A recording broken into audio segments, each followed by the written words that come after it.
కాళేశ్వరం కథ చూద్దాం ఒకసారి. క్వాలిటీ కంట్రోల్ రిజిస్టర్లు మాయం. కాళేశ్వరం కమిషన్ కు చెప్పిన ప్రాజెక్ట్ ఈఈ డిఈలు. ఇంత నిర్లక్ష్యం ఎందుకని చైర్మన్ పిసి ఘోష్ మండిపాటు. అడిగిన ప్రశ్నలకే జవాబు చెప్పాలని వార్నింగ్. సంతకాలు తీసుకొని ఫీల్డ్ వర్క్ రిజిస్టర్ల స్వాధీనం. నేడు విచారణకు 15 మంది ఇంజనీర్లు. ఈ క్వాలిటీ కంట్రోల్ రిజిస్టర్ మాయం ఎట్లయితే తీసుకొచ్చి గుంజి వాడిని నేలకు కొట్టాలి. ఒకటి ఎంత ఇసుక కలిపిళ్ళు, ఎంత కంకర కలిపిళ్ళు, ఎంత సిమెంట్ కలిపిళ్ళు, సంబంధించిన రిజిస్టరే లేదంట. రిజిస్టర్ ఎట్లా మాయమవుతుంది? వాడు ఓవాడు తీసినోడు ఓవాడు, మీరు ఎంత మింగినరా, ఎంత చేసిర్రు, ఏం కథ అని బయటకు రావాలని చెప్పేసి అంటారు పబ్లిక్. కాబట్టి ఇటువంటి లంగలెక్కలు బంద్ చేయరు. ఆ రిజిస్టర్ అని తెచ్చి బయట పెట్టుర్రి. దీన్ని ఎన్నుకోవడంలో కూడా తేలాలి. అదంతా కూడా లెక్క బయట పడాలి కదా. కాళేశ్వరం ప్రాజెక్టులోని మేడిగడ్డ బ్యారేజీకి సంబంధించి క్వాలిటీ కంట్రోల్ రిజిస్టర్లు మాయమయ్యాయి.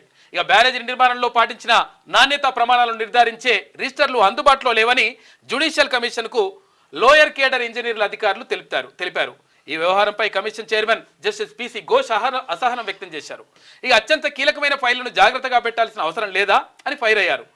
అంత పెద్ద ప్రాజెక్టు నిర్మిస్తున్నప్పుడు ఇంత నిర్లక్ష్యం ప్రదర్శిస్తారా అని మండిపడ్డారు. అయితే సోమవారం 18 మంది ఏఈలు డిఈలను ఓపెన్ కోర్టు ద్వారా కమిషన్ విచారించింది.